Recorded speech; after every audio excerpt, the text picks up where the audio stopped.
Hey folks, welcome to another Masculinity Monday. I'm going to continue on the discussion of Saul and David and what we learn from each of them. A lot of ways it's David's good example, Saul's bad example.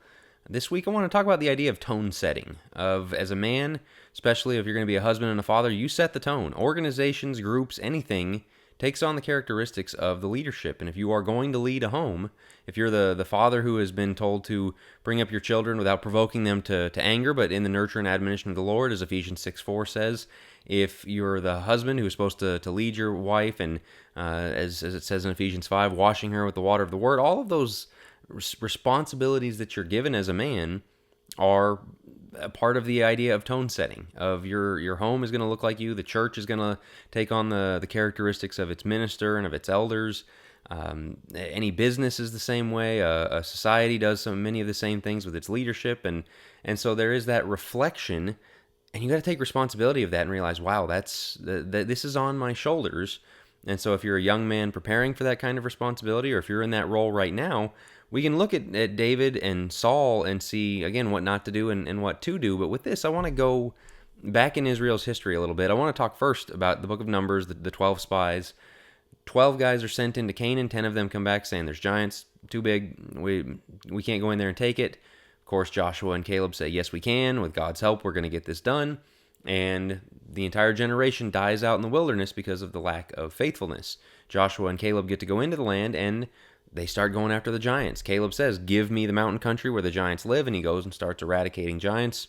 I want to look here at Joshua chapter 11, verse 21. Then Joshua came at that time and cut off the Anakim from the hill country, from Hebron and from Debir, from Anab, from all the hill country of Judah, and from all the hill country of Israel. Joshua utterly destroyed them with their cities. There were no Anakim left in the land of the sons of Israel, only in Gaza, in Gath, and in Ashdod some remain. So Joshua took the whole land according to all the Lord had spoken to Moses, and Joshua gave it for an inheritance to Israel according to their division by tribes. Thus the land had rest from war. Notice they went in after the Anakim. That's what they were afraid of in the first place with the spies.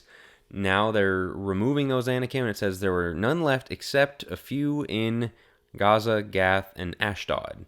That takes us to Gath. Probably should sound familiar with Goliath coming from Gath. But when you come to that, and before you get there and you come to that confrontation, you need to know a few things. Number one, Saul, as king, he had those physical characteristics, right? He was handsome, but he was also head and shoulders taller than the rest of Israel. And also we read in 1 Samuel 13, 19 to 22, that he had weapons that the other people did not have. That he had access. It says that Saul and Jonathan had things the Philistines took away, their blacksmiths and the ability to make weapons, because the Philistines ruled over them. Only Saul and his sons had the weapons. And so this is a guy that had weaponry, he had size. If anyone's going to go out and fight a giant, it should be Saul. And yet we see in 1 Samuel 17:11, when Saul and all Israel heard these words of the Philistines, they were dismayed and greatly afraid. Again, if not Saul, who? Well, nobody. Everybody is greatly afraid. Everybody is hiding, afraid, and refusing to go into battle with this giant. Saul was the tone setter. Interestingly enough, of course, we know David takes the sling, goes out there, gets the job done against Goliath. But as you go later into his reign, in 1 Chronicles 20, we start reading about what David's men did. No longer are Israel hiding away from a giant, but David has inspired a different generation of soldiers. It says, now it came about after this, that war broke out at Gezer with the Philistines. Then Sibbecai the Hushathite killed Sippai, one of the descendants of the giants, and they were subdued. And there was war with the Philistines again, and Elhanan the son of Jair killed Lami, the brother of Goliath the Gittite, the shaft of whose spear was like a weaver's beam. Again there was war at Gath, where there was a man of great stature, who had 24 fingers and toes, 6 fingers on each hand, and 6 toes on each foot. And he also was descended from the giants. When he taunted Israel, Jonathan the son of Shimei, I shouldn't be reading these names live on air here, but David's brother killed him. These were descended from the giants in Gath, and they fell by the hand of David and by the hands of his servants. And so we have, David's not the only giant slayer in Israel. He was the tone setter, though. He was the one that said, we can take this guy. And it was out of his own competency, as we talked about a couple of weeks ago on Masculinity Monday, that David had done the job. He said, I can handle this guy. I've fought lions and bears. What's a giant? And not just competency, but faith. God is with me. God wants this done. We're going to get it done. You go all the way back to Joshua, God wanted this done. He wanted these giants removed from the land, and here there's a few of them left in Gath. They're becoming a problem again. Saul doesn't have the faith to do it, and so none of Israel has the faith to do it. David has the faith to do it.